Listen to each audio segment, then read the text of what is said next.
Setelah tim SAR gabungan melakukan pencarian selama 3 jam, korban akhirnya ditemukan di tengah laut di wilayah Kabupaten Pindrang.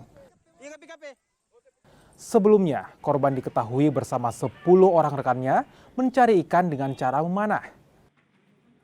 Menurut rekannya, korban terakhir kali terlihat di dasar laut dan tidak bisa menyelamatkan diri akibat arus dalam laut. Diduga korban terikat alat pemberat di kaki sehingga kehabisan oksigen.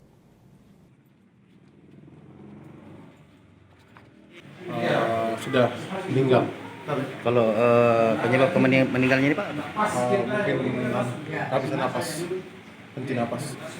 Dia pergi menyelam menangkap ikan, nembak ikan.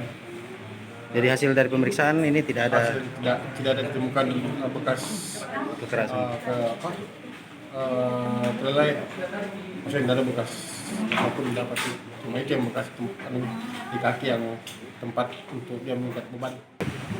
Dan Inapi sudah melaksanakan olah TKP mulai dari puskesmas sampai di TKP. Alhamdulillah korban sudah membawa mayat korban ke Pindrang.